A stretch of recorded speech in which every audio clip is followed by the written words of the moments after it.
hello, familiar people and people that we don't know yet. Welcome to this webinar meeting. On behalf of the International Experiential Dynamic Therapy Association, just pleased to welcome you. And it's great that we have Howard Schubiner and Kent Bassett, who produced this great documentary. Yeah, I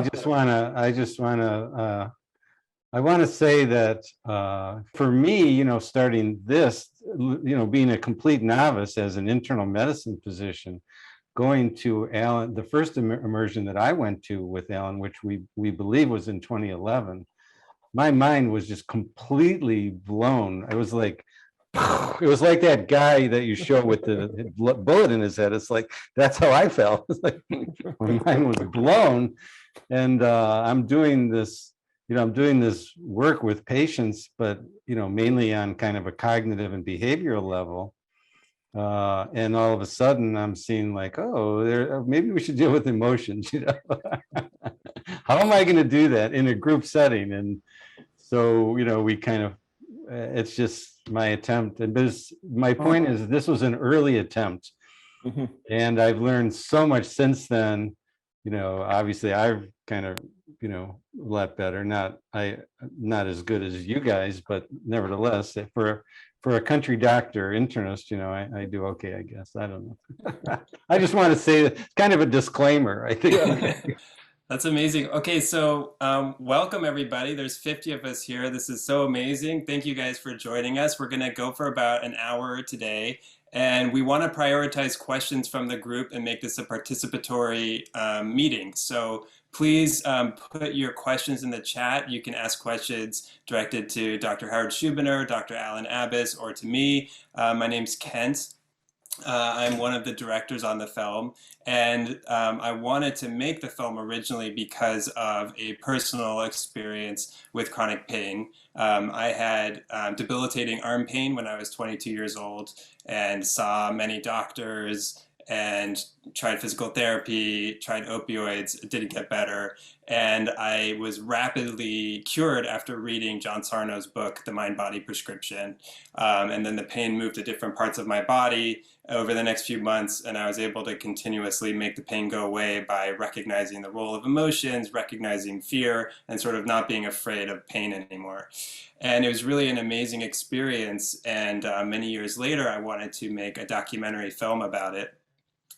And I talked to Dr. Sarno, who led me to Dr. Howard Schubiner, and the three of us were just talking about how it was a really fateful moment in the early 2010s that Howard had recently met Dr. Allan Abbass and seen a presentation on experiential dynamic therapy. And he decided to add emotional processing to his group work that he did with people who had chronic pain. And if that had not happened, the film I was trying to make would not be nearly as good. It would not be emotional. It would hardly be watchable. I don't know if I would have ever finished it. Because Howard was mostly doing mindfulness and expressive writing and some cognitive tools and other kinds of things that were really helpful for people getting better. But it wasn't this kind of emotional investigation that he added shortly before I started filming. And you see some of that improvisational nature of Howard sort of figuring it out as he goes. That was sort of captured on film. And since then, the treatment has evolved a lot. And we're going to get into that in just a minute. But first, I want to introduce our speakers tonight. Like I said, please put any questions you have into the chat, and we'll try to get to as many of them as we can. Okay, so with us today is Dr. Allan Abbass, who is a psychiatrist, teacher, and researcher. He is professor of psychology and psychiatry and founding director of the Center for Emotions and Health at Dalhousie University in Halifax, Canada. He has provided over 300 invited presentations around the world, as well as ongoing video recording-based training to professionals in several countries. In addition, Allan has been awarded 17 research grants and has over 250 publications, and he serves as president of the IEDTA, of which this is a gathering. Dr. Howard Schubiner has been treating chronic pain patients for nearly 2 decades, and he's recognized as a leading researcher in the field. Much of his time is devoted to teaching doctors and other healthcare professionals about the intricacies of this work. He is clinical professor at Michigan State University College of Human Medicine and author of the book Unlearn Your Pain. And you can find out more about his book online at unlearnyourpain.com. So like I was saying, this meeting between Dr. Schubiner and Dr. Abbass resulted in many ways in creating a compelling film when I showed up in Detroit several months later and started filming with Howard. But it also resulted in another amazing thing, which is this book called Hidden from View, which is a really special book. I've read it and I really loved it, and I think of it as the only book I know of that combines two important expertises that they both have. So Howard is really experienced in the Dr. John Sarno and what you call the psychophysiologic disorders understanding of treating chronic pain. And there's a lot of research that he's been working on in that realm. And a related realm where Dr. Abbass does his work is in intensive short-term dynamic psychotherapy, and he's published many research papers on that. And that also helps people with chronic pain, but from a different kind of angle. Even though Howard has adapted some of these ideas into his work, it takes years to master intensive short-term dynamic psychotherapy, and it's a highly effective way of getting to the root of emotions that are driving often physical symptoms.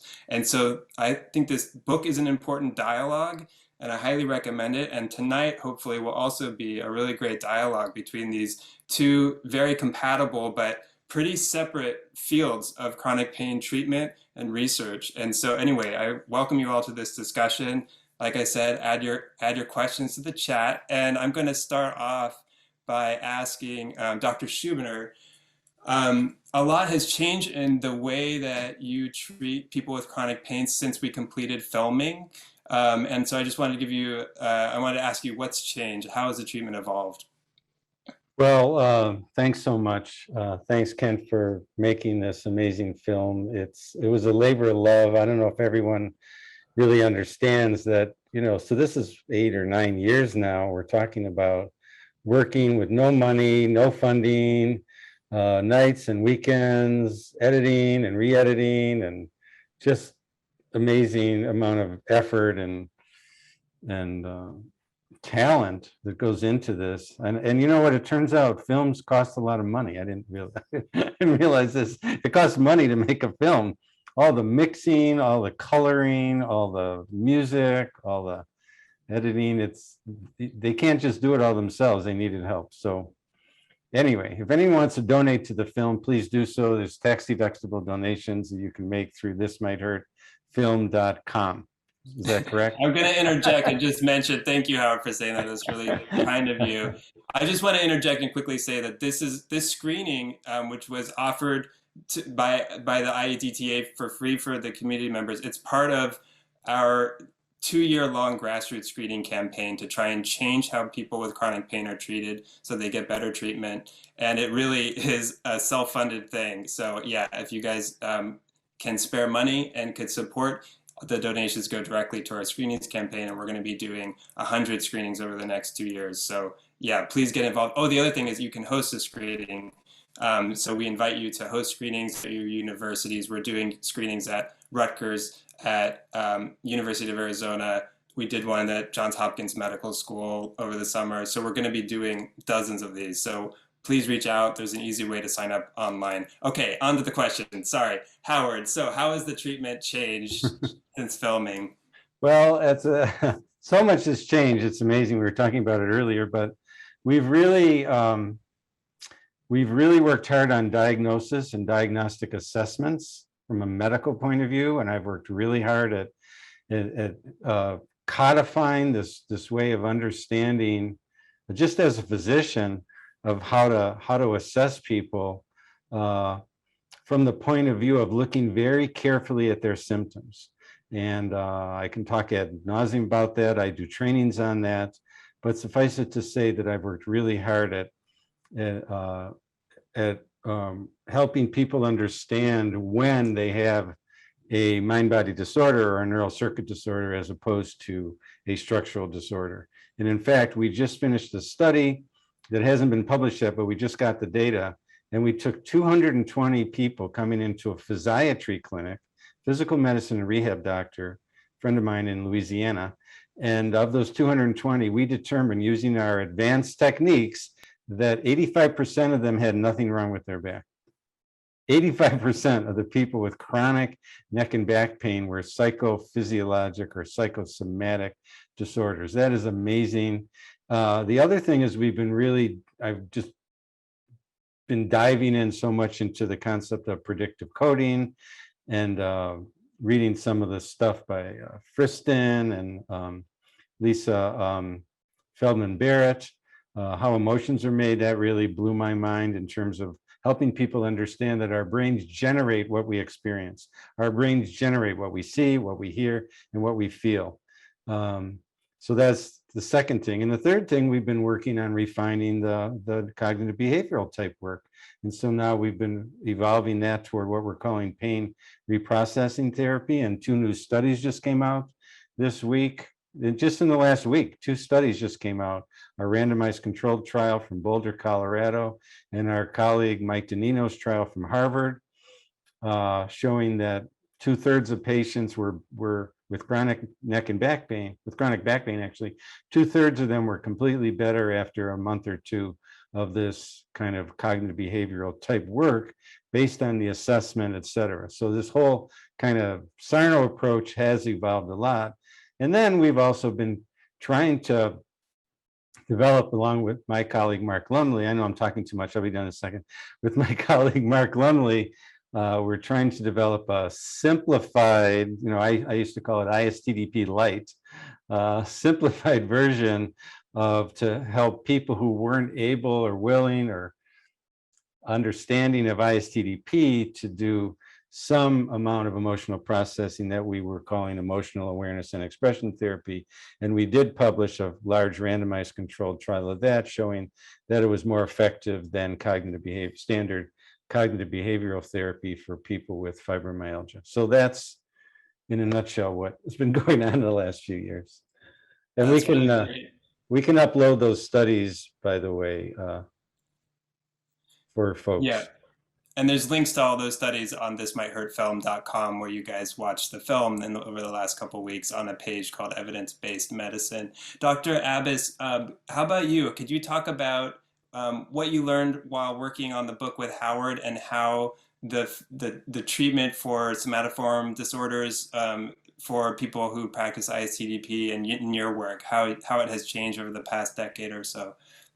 Well, Howard definitely influenced me around some of our patients. So our service is hospital-based, with sometimes inpatients, for example, people who are paralyzed in beds in hospital with conversion disorder and things, who often have comorbid medical conditions. So this is a complicated medical group who usually have structural health problems, physical problems, and emotional drivers at the same time. So it helped me in terms of thinking about what elements can be beneficial with this population, because you can do the emotional processing piece as much as possible, and there still is other elements around that people got to learn to live with things. They got to learn to tolerate things. They got to stop being avoidant. They got to stop having fear of their diagnoses, for example. So I've had some people I've worked with where I did the standard ISTDP thing. They got some benefits from it,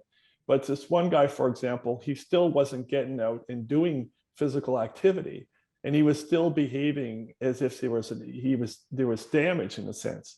Yeah. So I broke the frame of ISTDP a few times and said, so what are you most concerned about your examination, your findings? I said, did you know that 80% of people have abnormal MRIs? Did you know that? And he didn't know that.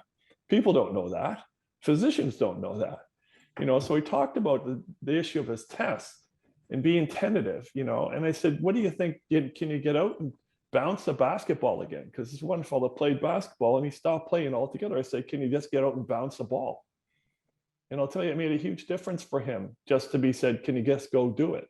And he had done the emotional piece, and we had run out of emotional piece to work with. but he just wasn't getting his body going. So that's something that, with a few people I've had it on, most of the time people figure that out on their own, but some people don't. They're stuck with conscious issues and they need some pieces of education that they're not getting otherwise from their physician. So, and if you have low, kind of like your low, what you would call like the low resistance patients who have better awareness, and they may not need as much emotional work. Like if they're a basketball player and they're playing with a lot of younger guys and they think their back is hurt and they haven't dunked in a while, like that. yeah, I mean, there's in theory, although we don't see any what you call low I'm resistance. talking about you. Oh yeah, yeah, that's right. We don't see it. Exactly. Yeah, no, that's my own story about this thing. I had stopped playing about 10 years ago after I had a herniated disc with a drop foot and numbness in my leg, and I had the same hesitations of getting going. I thought like I'm going to injure myself and stuff. So, I reading some of this stuff, talking with Howard, I'll tell you, I'm back playing full basketball at age almost 60, and that's after being. Look, I gave a conference when this acute herniation happened from a wheelchair in Washington. Okay. So that was how bad the pain and the spasm and the whole thing when it acutely hit me. But anyway, no. So there's definitely something to just being educated about it on its own, on top of dealing with any emotional processes involved. Peter asks, what about when experiences and emotions which need additional assistance in containment and working through, when you notice that you added a psychologist, do they do one-on-one work with people who might otherwise drop out or become distressed from the peer-to-peer work? It's, I definitely have, the problem is that it's hard to find good therapists, right? I don't know if you guys have noticed, but when I started doing this work, I just felt so alone. And when I was just talking with Allan earlier, where I was asking him, like, should I be doing this? And he goes, well, Howard, you have to. It's because nobody else is. And so yes, but I have worked very hard at finding people in our area that I can refer people to. But surprisingly, I have not had a lot of people have who are so fragile, or there's people who are resistant and may not continue in the work or whatever. But I've not had a lot of people where I found where they needed that kind of I guess containment. And I think probably the patient population I see is probably not as severe as what Allan sees. I'm pretty sure. I think we're dealing on the lower end of the spectrum that Allan talks about. Wouldn't you think, Allan? I'm not sure. I think it's just from the people in the video who are so gracious in letting us know their story. I think that you would find that there's some fragility and there's some repression and there's some resistance. And maybe a few people who are what we would call moderate, a little more like moderate resistant, which is on the more healthy end. I think that there was all across there, but it wouldn't be obvious it would be contained inside of the way it was being worked. So we wouldn't see a person cognitively disrupt or get paralysis or get severe nausea, although you could see bits of that. Yeah. Allan, Anyway, go on. Oh, sorry, Allan, I have a question for you. So what I found from, it seems like talking to several people involved in, mainstream research on chronic pain, they don't talk very much about the role of the unconscious mind, or even seem to acknowledge its existence, let's say. And it's the unconscious mind, or many other ideas started in psychoanalysis, have sort of gone out of style in many areas, especially people who do chronic pain research. But from my understanding, you and the IEDTA has made the mind and unconscious anxiety sort of a critical part of your theory. Could you justify that? Why is the unconscious important? Well, just unconscious anxiety as something that, between, myself, me, colleagues, including some of my colleague trainers who are on this call, and Davanlu, who originated the method, we're talking several thousand video case studies, documenting how people hold anxiety without being aware of it, affecting the muscles, affecting the smooth muscle of the body, the stomach, airways, blood vessels, bladder, affecting cognitive perceptual function. These things are repeatable, diagnosable, and treatable somatic presentations of attachment trauma, of trauma dating from early interruptions, generally of key relationships and buried complex feelings. So this is a repeated case finding over and over and over again. Plus, there's also bits and specific types of research that point to these findings, process research around this method that point the same thing. So, for example, we just published a study on how processing of anger and guilt attached to it correlated with reduction in depression. And that reduction in depression is also the same as reduction in somatic symptoms overall. So these things have been researched fairly broadly, but it's just thousands of case studies where you see these repeated findings and you see them change over time. So it's something that needs to be in medical education. It needs to be out there broadly. Healthcare professionals need to know about unconscious anxiety and what it means and how to at least do something with it, at least to recognize it. We did, Kent, just to point out that Kent has gotten this film shown to the first year class of the medical students at Johns Hopkins University. We've also shown it widely at my affiliate, Michigan State University. And so colleges and organizations can get a license to show it to a wide variety of folks. That's great.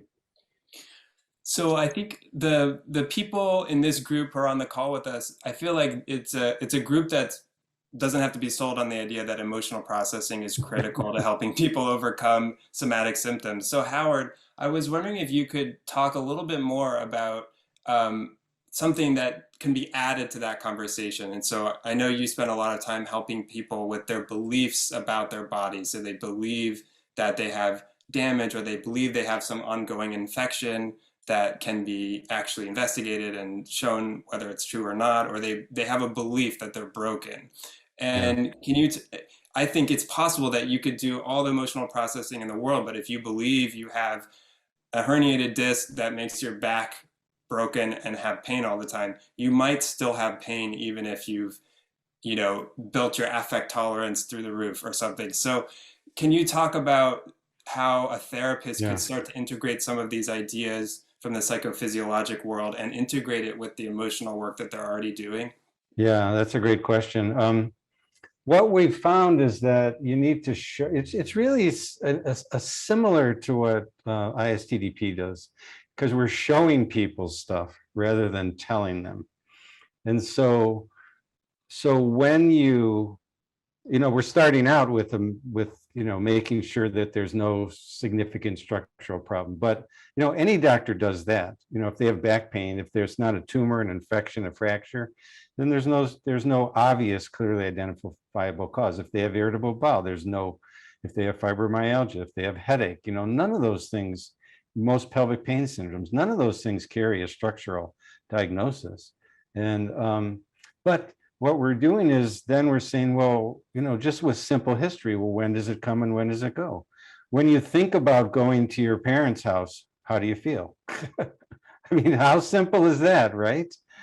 When you imagine bending over, how does that feel?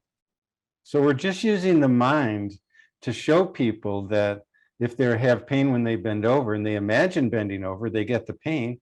That shows them this is your brain. You can see it right there. It's a simple kind of a psychophysiologic diagnostic test. When you sit in one chair and it hurts, and you sit in a different chair and it doesn't hurt, that's your brain telling you. That's the neural circuits turning on and off. When your pain goes away when you're on vacation, that's your brain telling you, right? So we have all these criteria that we're using, and so that's what I've been harping on. That's what I've been teaching. And in the classes that we teach on this assessment model, which actually I have a class coming up next week, if anyone's interested, the idea of teaching this diagnostic, quote, medical diagnostic assessment should not be limited to physicians, in my opinion, because everyone and anyone can do this. This is very simple. It's very straightforward.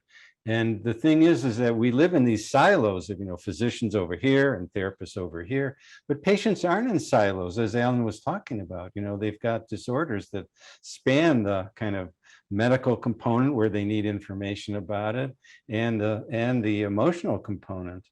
And so we need to expand. That's why, as Allan was saying, physicians need to understand something about emotional process, something about unconscious emotions, and therapists need to understand more about the body and how they can help people understand that they're not actually physically broken by these simple questions.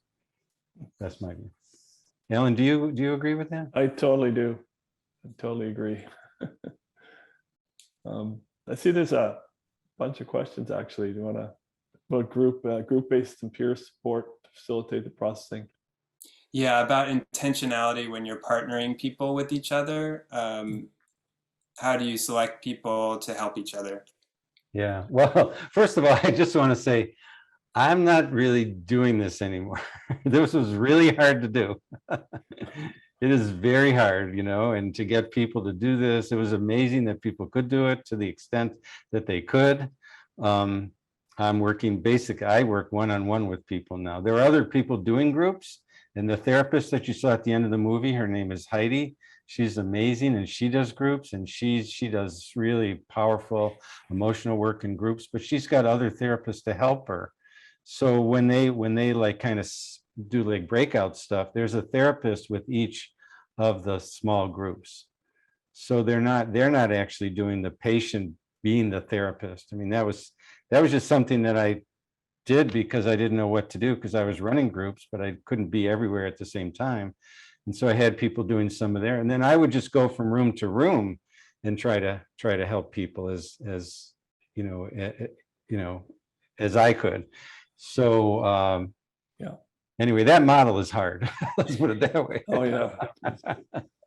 Howard, I was curious. I feel like mindfulness is a modality that's caught on a lot in cognitive behavioral therapy circles, but to my knowledge, it's a little less popular in psychodynamic therapeutic circles, though I'm sure many do it. How do you use a modified form of mindfulness, and I think what's called sometimes somatic tracking, in helping people with chronic pain, and how is that different than how mindfulness is typically used? Right. Well, the idea is, I mean, mindfulness can get at emotions. If you help people, to allow them to experience emotions and help them to tolerate them. But it's really different than expressing them and really processing them. I think this kind of somatic tracking and mindfulness stuff is really to help people tolerate their feelings, but also but it's really used for our purposes with pain, in the sense of tolerating the pain, just to help them be with the pain without fearing it, taking the fear away from the pain. And so they can be with it and observe it and watch it. And it's kind of like, you're smiling at it. And so it's really just reducing the fear of the pain. And it's just another of the one technique is graded exposure, which Allan was talking about earlier, where you help people to move. You start with small movements and they can do more and more. So you're reducing fear of the pain, and that turns off kind of the danger signal in the brain that's activating pain. And then also just by observing it. So that's kind of the mindfulness approach, but it really doesn't, mindfulness, I've been a mindfulness teacher for 20 years, and I think everyone should learn mindfulness. Everyone in the world, children should learn mindfulness. But as an emotional processing tool, it's kind of left up to the person. It doesn't really help them. And especially when you see people, they're resistant, they're not like super excited about accessing powerful emotions, so they're just going to avoid them, right? Dr. Abbass, can you talk a little about in the psychophysiologic John Sarno world, there's this concept of the symptom imperative. So it's like when in my personal experience, I had arm pain and I was able to make that go away, and then the pain bounced around my body. What is is there an understanding in your framework in ISTDP and experiential therapy? What's going on for somebody whose symptoms move and shift based on starting to engage with this work? Yeah, so it can be different processes involved, but it's what we call an economic principle of the unconscious operation. So a person has a certain load of emotions that are in a process that are going to distribute in different ways over lifetime. So it might be one-time substance problems, then it's depression, then it's bowel problems, then it's relational problems, then it's panic attacks, then it can go to pain. So it's sort of a net amount of guilt that's being distributed. So what we find is when we help people access their deeper complex feelings, including pain, rage, and guilt, about the rage especially being important, that these symptoms tend to diminish altogether, and you don't see the recurrences come back because the burden of emotion that has to distribute itself is reducing. So we see the different range of symptoms diminish at the same time. Now that's one process involved in that, but there's other processes that are more probably quasi-conscious elements too that could explain it, that Howard probably could talk about. But that's on the unconscious level, it's guilt distribution related to these emotions.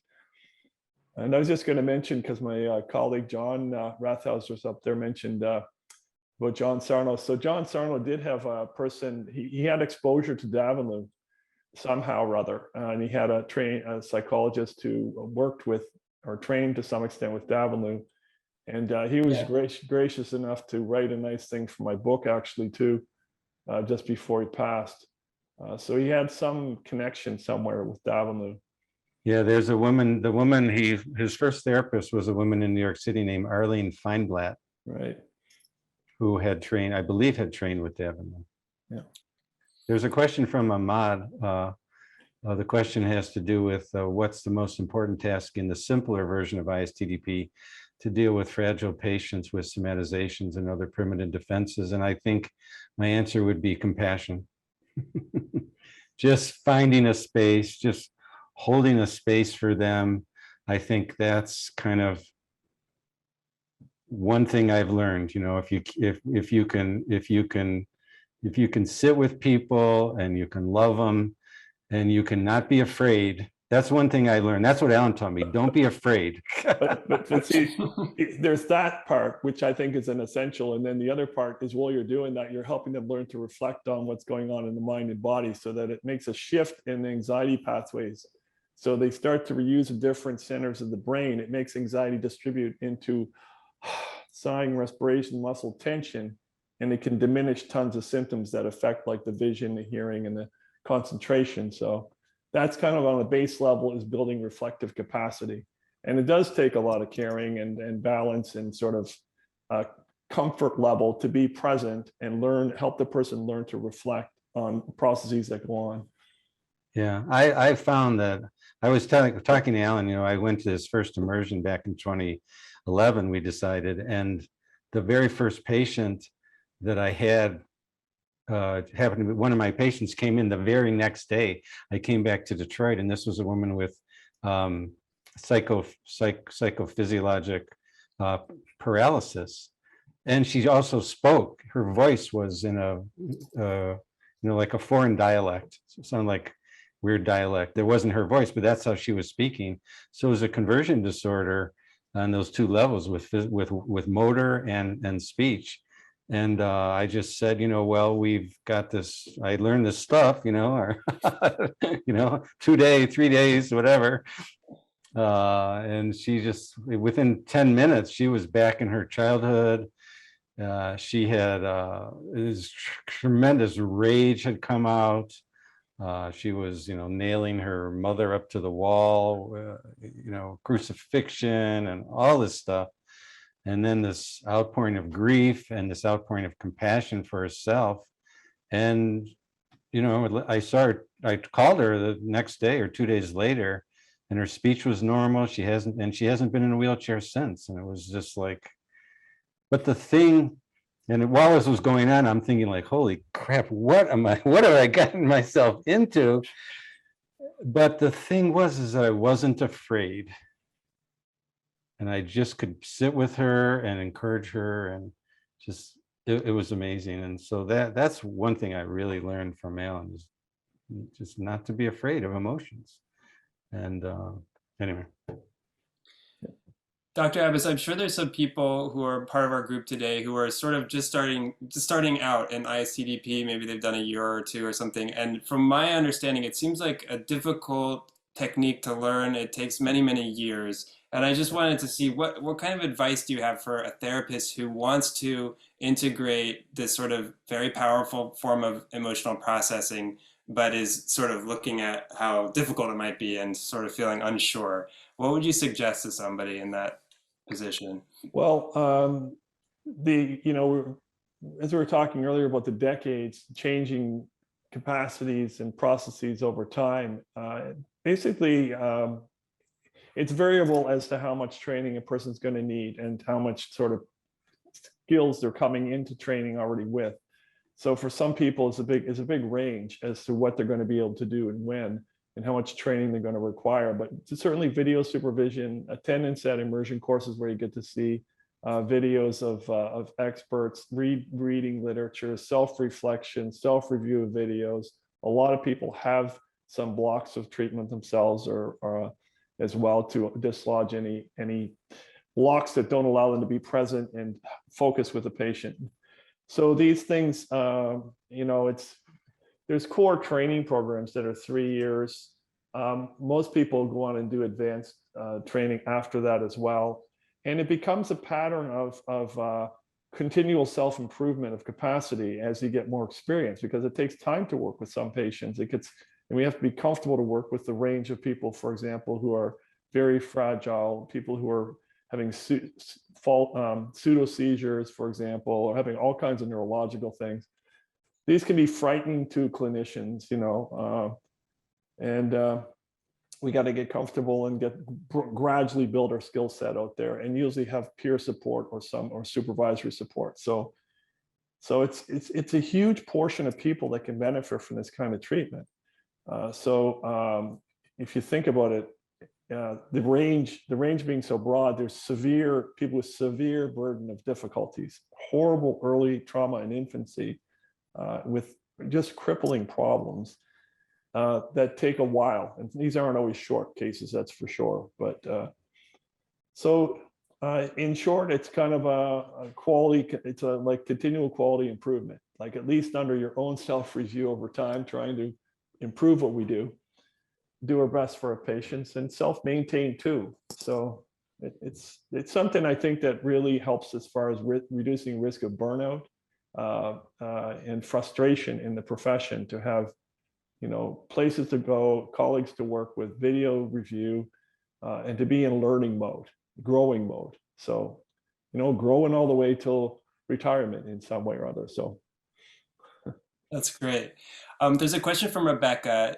She says she learned pain reprocessing therapy from Allan Gordon at the Pain Psychology Center, and now she's also trying to integrate ISTDP framework with this pain reprocessing. Can you talk about how you might think of combining those, or how they make sense with each other? Well, are you familiar with that? That's how we wrote the book, Hidden from View. I mean, Hidden from View, if you read it and follow that, it's kind of a step-by-step process that basically is what I do, because I'm starting out with medical assessment, diagnosis, pain education, and then pain reprocessing, and then adding emotional work as necessary. And so some patients, their emotional work might be simply doing expressive writing or something like that. Other patients may need, very significant emotional processing. But if you start out with the assessment, the pain education, and the cognitive behavioral type stuff, it's easy to do, and it's a good starting point. And then you get to know people and you get to trust them, and they may begin to make some gains. And then they maybe also begin to see how their how the stress of their lives and how how emotions are driving their symptoms, then they're more primed to do emotional processing type work. That's really great. And Dr. Abbass, I feel like one of the things that pain reprocessing therapy and ISTDP has in common is sort of attending to the moment-to-moment sensory experience going on, whether it's an emotion or if it's pain, and learning to recognize any fear or anxiety and relax those things and then allow. And so, and I've heard that you've also sort of integrated this concept called bracing, which is somewhat newer to the ISTDP world, which also seems to be about relating to sensory information coming in differently. Can you talk about what bracing is and how you use it with people who have chronic pain? So you could say that two of the key things that are probably common across the modalities are really attention, observing, in a non-judgmental way what goes on. That's one piece, and exposure, meaning experiencing of emotions, and also before that, the awareness and experiencing of the anxiety, recovering emotions, and helping people not avoid doing that in the room. So in the room, you're helping people attend, observe, and experience in a non-judgmental way. There's going to be overlap in those elements. Bracing is really helping people reflect on their inner process while that you activate emotions and anxiety. It's helped them observe and reflect while activating. So we have like three sort of broad categories of intervention. We have pressure, which is just activating. So for example, I say, let's see how you feel towards me. That's pressure. And then we have challenge, which is to stop people from doing things. So I say, so if you don't detach, and then pressure, let's see how you feel towards me. That's challenge and pressure. But there's people who are too fragile and they're on the edge of getting sick or confused, is doing it in a more gentle, reflective way. It lets them go up the curve of activation without too much disruption. So I'll say, so before you get nervous, what do you notice inside you that you feel here with me, apart from getting nervous? So it's reflective, but it has some activation. So it's sort of a softener. And it works well for people who are on the edge of getting confused or getting sick. So it sort of smooths out the process a bit. That's really great. Howard, I want to delve in a little bit more into the research that you've been a part of. It's been pretty amazing that there's been 2 research studies published just in the last week about pain about this therapy. So can you talk about it? Yeah, for sure. We started this project about 5 years ago in Boulder, Colorado, and it was funded by people who wanted to see this work progress. It was not funded by the NIH or a foundation or anything. It was funded by a direct fundraising campaign within people who were interested in the psychosomatic disorders. And so we randomized 150 people with chronic back pain in Boulder, Colorado, to 3 arms. One arm got an injection in their back. It was actually a placebo injection, and it was actually an open label placebo. So we told the patient, this is a placebo injection. We want to see how it works for you. Some people got so much better, they said, can I have another one? And they go, well, it was a placebo injection. I know, but I want another one. It really worked. And there was the second arm was a treatment as usual group, a control group, and another control group. And the third arm was basically this pain reprocessing therapy. So it's basically, I did a diagnostic assessment with all the patients, and there were 50 in each arm. And the average duration of pain was 10 years of back pain, average duration. And I did an assessment with all of them. And I determined that of the 45 I assessed, 43 had nothing wrong with their back. And so and how did I do that? Well, again, by going back and knowing that their MRI was abnormal, but everyone's MRI is abnormal.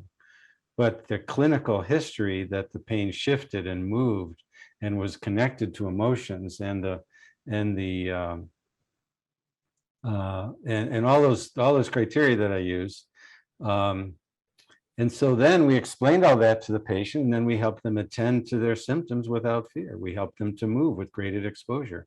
And that was basically it. If emotions came up, we helped them to deal with them, but it was not primarily emotional processing. And of the for people who got the treatment, 33 were pain-free in 1 month.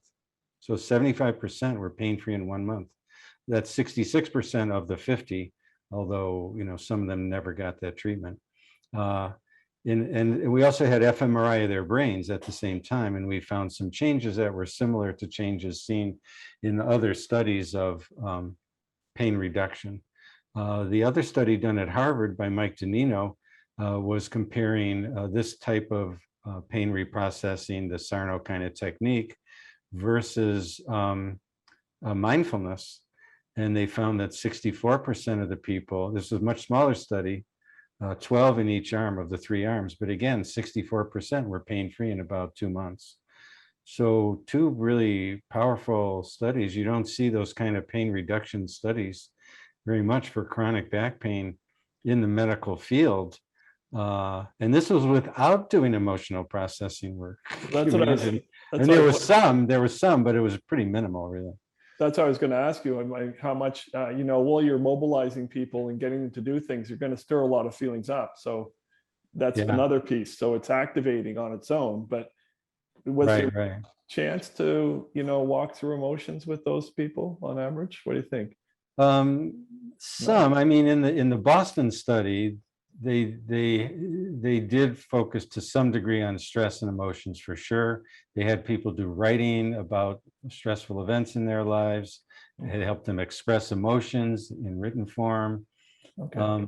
There's nowhere near the kind of intense psychophysiologic work that, you know, that ISTDP is doing, but nevertheless, I think some of that does make a difference, because you're at least approaching emotion. You're helping people see that their emotions are important. And, you know, as they're going through their life, when an emotional thing happens and then they get pain right at that time or right after that, then that bell goes on in their mind and they go, yeah, I get it. I see. One of the interesting things about this study, the Dr. Donino study at Harvard too, is that he had a mindfulness only group and then a mindfulness plus Sarno, Unlearn Your Pain, and a reassessment of their condition. So like a re-diagnosis saying there's nothing structurally wrong with you, then they learn mindfulness versus just learning mindfulness. And the difference is dramatic. 60% got better in the one arm with this re-diagnosis versus 25% with mindfulness only. And that's why I think it's so interesting. It's how you teach mindfulness can make such a dramatic difference, at least in that study. Okay, there's another question from Peter. Allan, do you have a sense of whether ISTDP could work in a group format? There was one study done during someone's PhD thesis on chronic back pain. I think it was in New York University. Hawkins is the author. I don't know where this person is. Maybe someone here does. But they found good effects with ISTDP in this back pain group format. So that's one. There aren't a ton of group studies. There's studies that combine some group and some individual work with refractory patients. A couple that we did in Norway. There's a group of sort of some group format in a study out of Netherlands. These aren't for pain, but there's a lot of patients with pain built into those populations with refractory depression and anxiety. They often have a lot of overlap. So there's not a ton. Even in the overall literature of short dynamic therapies, there's not a lot of group modality interventions. The EAET, as the ISTDP light variety, there's a handful of studies there. And one of the studies combined what we call a trial therapy of ISTDP with EAET. So they had them both explicitly in it. And it was more effective than CBT for chronic pain in elderly veterans. It's a very interesting study that was published. Yeah, that was done by Brandon Yarns at UCLA. Yeah. And it's a great study. That should be on the website too, Ken. It probably is.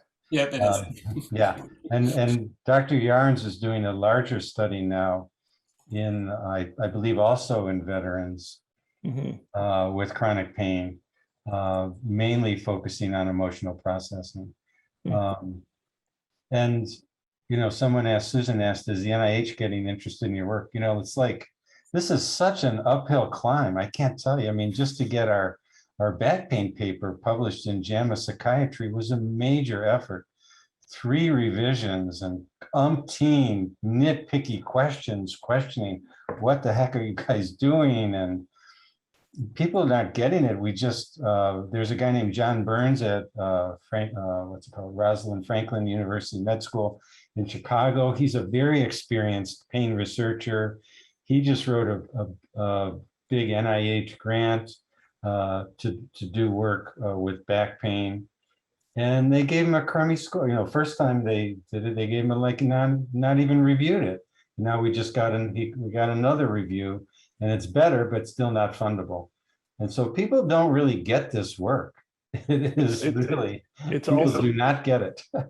It's also really hard to get some of those grants. I mean, really difficult. Those highly competitive, but very tough.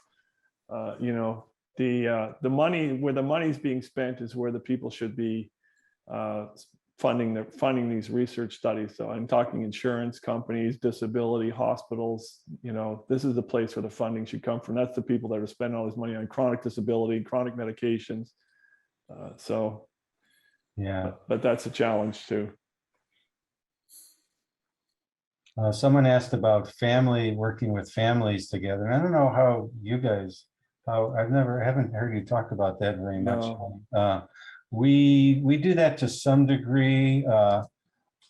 Certainly a lot of times patients that I see will come in with a spouse, be actually in the room together, because we're not doing heavy emotional work at the first visit or anything like that.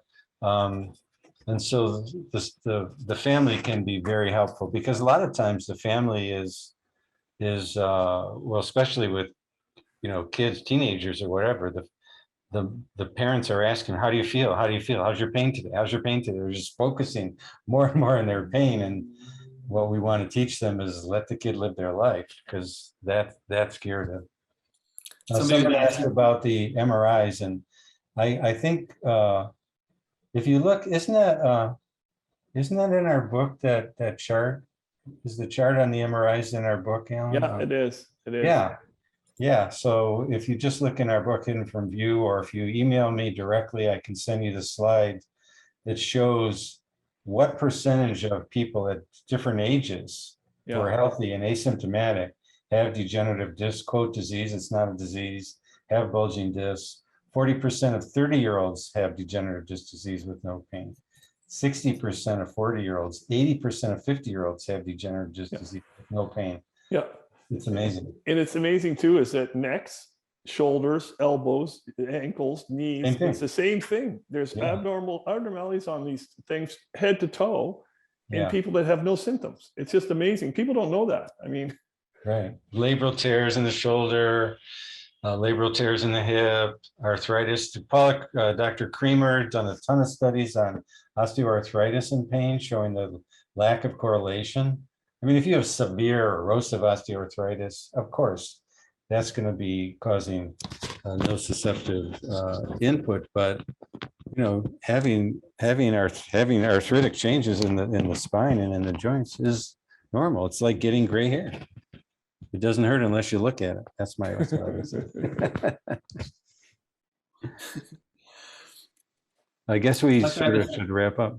Yeah, we'll wrap up. I have one last question. Is I've heard from some therapists that sometimes when you're doing emotional work with patients, sometimes their physical symptoms will just sort of slough off, or just sort of like they'll notice like, oh, I stopped having this horrible thing my whole life, and you weren't even working on that specific chronic pain issue. Has that happened in your experience? Can you talk about that? Me? Yeah. Oh yeah, it's amazing the symptoms that go away without talking about them. And again, it's because you're bolstering overall capacity and diminishing amount of guilt the person has. It reduces the burden of all the unconscious anxiety and the pressure that exerts on a person. So symptoms, phobias reduce, panic stop, substance urges reduce, people stop smoking, you don't even talk about it. These things, behaviors start to shift too. So usually that does get into some focus before they make that change, that they get linked together on some conscious level, but not always. So the people will come in and tell you, you know, oh yeah, by the way, I just stopped smoking last week. You know, you didn't even talk about smoking. So these things can shift. There's no question. About One person I worked with had he couldn't urinate in public for his whole life, and he was 65. And then he came in after the third session. He said, oh, by the way, I was at the mall and I had to go to the bathroom. Didn't even think about it. We never even talked about it. He just told me that it happened. It had been a long-term problem, and then it just stopped when he had a couple of sessions where some significant breakthroughs happened. So you mentioned guilt a few times, how guilt can lead to physical symptoms appearing in the body. Can you talk about where does this guilt come from? Why do people have guilt that would create physical symptoms? So this guilt refers to a guilt about having rageful feelings inside, urges to harm people that they're attached to in the past who either died or left them or hurt them. So there's guilt about that rage backed in there. So the person's living like they did terrible things, harmed, killed, or whatever to someone that they were attached to. So that remorse and guilt leads to a continual turning inward of anger and tendency to shut down oneself and not let closeness happen, not let enjoyment happen, not let health happen. So it's that type of guilt as a very painful physical emotion attached to rage towards people in the past. Great. All right, should we wrap up? Sure. Thanks a lot for having us, Kent, and thanks everyone for coming out. Just from my perspective, from the organization, IEDTA. Yeah, thank you guys so much for hosting the screening. Thanks for joining us for the Q&A. Thanks to all of you. We have 60 people here. Thanks for all your questions, and let's continue the dialogue. You can find us online at thismightHurtFilm.com. You can gift the film to anyone you want there. You can email us if you have questions at tmhfilm@gmail.com if you want to host a screening or anything like that for the university you're part of or other groups.